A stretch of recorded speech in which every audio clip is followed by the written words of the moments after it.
sayyidina Muhammad. Tuturkeun Kangjeng Rasulullah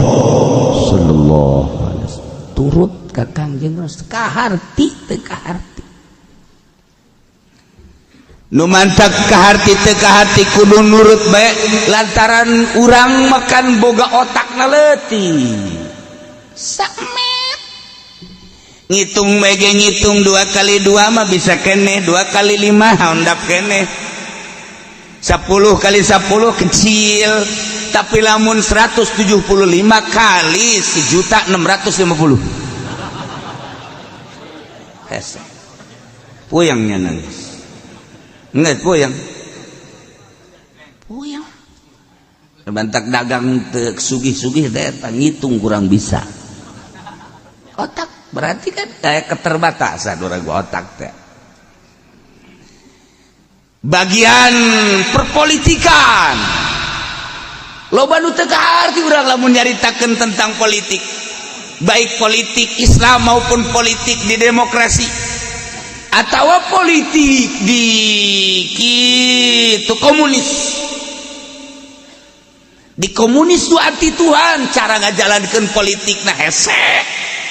Lamun kurang dipelajari di demokrasi ge ko lain deui sih antara undang-undang demokrasi jeung pelaksanaan anak kok jadi kos kieu teh hese. Tetapi bisa kaotakan kene tah sebab menang manusia tah mah. Tapi ketika instruksi Allah, instruksi Rasulullah teu kudu kaharti dibalik instruksi aya rahasia. Nu urang teh nyaho. Urang mah kapan maca Quran bae ge maca Quran loba nu teu kaharti, kajeun baca bae. Teu kaharti alif lam mim naon alifna naon lamna naon mimna dina tafsir ge wallahu a'lamu bimuradi lantaran eta lamun dihartikeun pohara jasa muringkak bulu. Hese alif lam ra alifna naon lamna naon mimna naon ulah-ulah kitu Allah bae lapan Allah naon alifna naon lam kahiji naon lam kadua naon tasdid naon hakna urang teu nyaho. Urang mangan sakadar Allah Allah Allah Allah Allah sebab urang mah teu boga guru. Dihartikeun naon alifna Allah, naon lam nu pertama, naon lam kadua, naon hakna, naon tasdidna urang teu nyaho. Eta hiji-hiji da ngabogaan rahasia-rahasia. Nu mantak lamun urang sering maca Allah Allah Allah Allah Allah Allah Allah Allah. Sabulan 2 bulan berubah awak urang, perasaan berubah sebab aya hadaman tiap-tiap hiji huruf ge naon Allah alifna hamzahna naon lamna naon. Oh komo lamun kurang diaji. Muhammad be Muhammad mimna naon hakna naon mim nu kadua naon tasdidna naon dalna naon urang teu nyaho. Henteu jauh urang ngan sakadar perintah Allah mukminin atiullaha tuturkeun Allah nurut maraneh ka Allah kajeun teu kaharti ge cak Allah salat ulah haju we salat aing mah teu kaharti salat sapira nangtung haju ruku haju nangtung deui haju sujud naon sih maksudna haju teh salat sih ai magrib 3 rakaat ai subuh 2 Haji Isa 4, Zuhur 4 eta naon maksudna moal kaharti geus bae sia mah mendingan nuturkeun. Teu kudu kaharti teu kudu. Ke kebal-kebal mah kaharti ku perasaan. Loba anu teu kaharti. Ulah kudu kaharti ku akal sebab agama mah tauqifi pamurug syara ti Allah itu kitu bae. Ulah kudu kaharti bae urang. Aduh agama Islam kayaknya nggak dapat dimengerti kok. Agama Islam keras banget ya. Kalau nyolong aja harus dipotong, nggak manusiawi kayaknya. Kalau demokrasi kan ada HAM, enak perasaan. Jadi kita bisa nego-nego. Jadi enak. Nah diperbandingkan hukum manusia jeung hukum Allah, moal anggeus datang ka ngonar sia, sate sia di akhirat.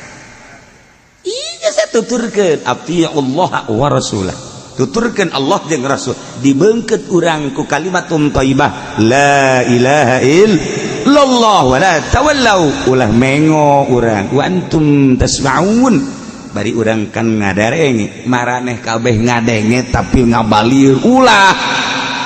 urang ngadenge Al-Qur'an tapi urang teu make ngaji mah terus bae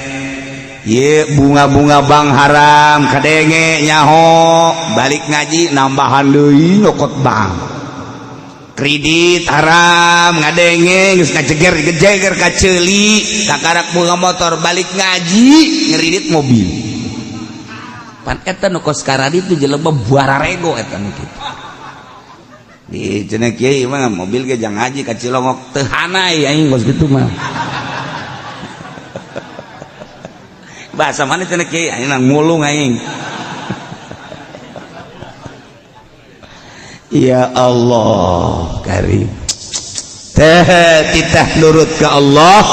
kita nurut ke Kangjeng Rasulullah sallallahu alaihi wasallam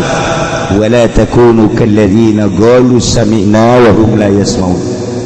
ulah raya arajeun kabeh mukminin kos jelema-jelema anu ngomong sami'na padahal nyana teu ngadenge atau kos teu ngadenge. Jadi kudu berbeda mukminin jeung kafirin,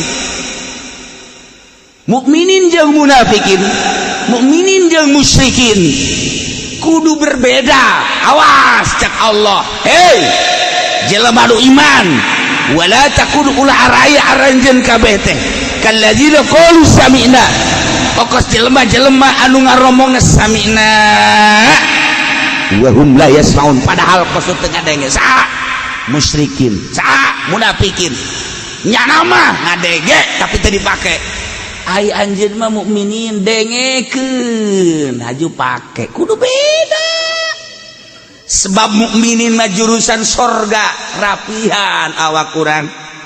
kafirin mah geus jelas disadiakeun neraka masa urang kudu akur jeung kafir teu meunang akur teu meunang pelebah hukum-hukum mah teu meunang anu akur mah muamalah dagang urang bareng jeung kafir meunang gade menggade jeung kafir meunang pek bae nyana dagang nyana boga toko urang nu balanja na masalah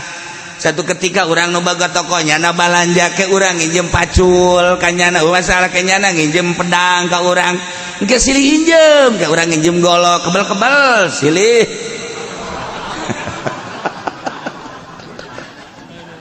tahu masalah teu injem gak ada muamalah tapi urusan hukum-hukum sing hade berbeda kudu beda urang mah nuturkeun aturan Allah aturan Rasulullah harinya nama aturan nyana sorang kudu beda atuh ulah akur urang wala takunu kalladzina qalu sami'na wa hum la yasma'un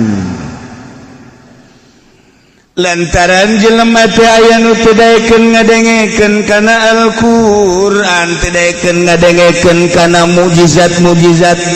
teu daekeun ngadengekeun kana ucapan Kangjeng Rasulullah sallallahu alaihi wasallam aya oge anu daekeun ngadengekeun tapi teu make ngadenge mah ngadenge tapi teu ngajeding ngadenge nyana tapi kos teu ngadenge teu make nah gambaran dina Al-Qur'an ieu inna syarrad dawabi 'indallahi summul buk alladzina la ya'qilun sayana panggoreng-goreng dawab-dawab teh tina dabatun teh adalah mayat di film anu lumpang ngarayap di muka bumi timimiti sireum kalabang segala orai segala kotok segala embe segala sapi segala onta termasuk si Udin lempang aya istilah huruf amah ieu teh anu zawatul arba nu pindahkeunana kan teu jelas coba urang lamun nyaritakeun huruf ke ngaji luhur teu alat ieu mah nu dimaksud teh maya di bumi nu lempang luhureun muka bumi berbagai hewan sasatoan sajaina panggoreng-gorengna satu hewan anu kumalandang di alam dunia mah gorenganan munggu Allah ma asumu jelema nu torek jelema anu bisu eta lah jelema nu panggoreng-gorengna sasatoan cak kapir teh jaing mah teu torek teu torek boh bala macangan aing cek kasar aing ceulik jaing mah teu buta oh berarti nu panggoreng-goreng da nu torek nu buta cak kapir jaing mah teu cak si musyrik henteu alhamdulillah jaing mah teu berarti nu buta nu torek etalah pangkureng-kurengna hewan Allah mungguh Allah cak pamarentah cak DPR aja deu cak eta cara rekas aing sarua cak nu ngaji di Cilokok komo aing mah cara rekas horenganan lain buta sabuta-butana lain torek satorek-torekna buta nu naon ieu asumu torek ansimail haqi tinggal ngadengekeun bener cili nama aya denge nama hebat tapi teu daekeun ngadengekeun Al-Qur'an tah eta teh dihukuman nu kos kitu torek lamun aya jelema teu daekeun ngadengekeun Al-Qur'an tah eta torek nu kos kitu ngaran tah mulai tah je atuh tah musyrikin mah kafirin geus jelas torek jasad atuh aya tatangga urang ge ta DPR teh tah nu DPR PDI pan eta teu daekeun ngadengekeun eta mah torek sarua DPR Golkar sarua teu daekeun ngadengekeun eta ge torek sarua orenganan aing ge sarua sia torek atuh sarua torek teu ngadengekeun teu daekeun ngadengekeun Al-Qur'an tak urang kok bari kuring ngadengin nah aing berarti henteu teu torek ye alhamdulillah sakana aing teu torek can pugu geus PDB nya nah asana aing salamet ye nomor kadua ada bisu jai mah teu bisu cak musyrikin jai mah teu bisu cak munafikin cak kafirin jai mah teu bisu cak jawara-jawara jai mah ngararomo PNS pemerintah jaing ngomong teu bisu horenganan lain bisu teu bisa ngomong bisu teh anin nutqi bihi dina ngomongkeun bener lamun jelema teu daekeun ngadengekeun Al-Qur'anul Karim torek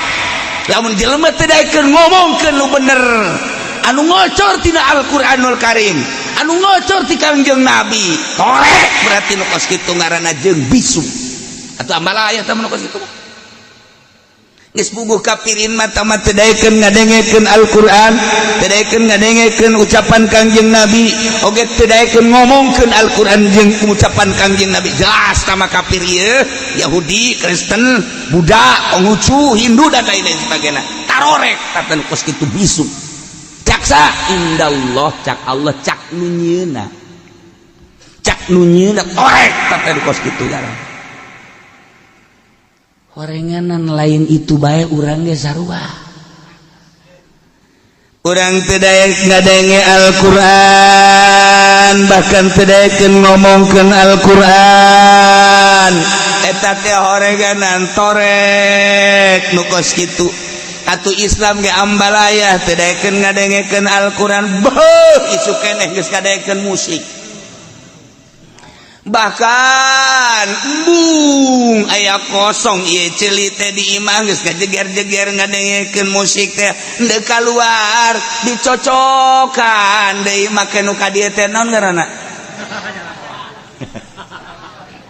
naon ngaranna sia bener tah teu sih eng ragu asana ai timbul ti sia mah ja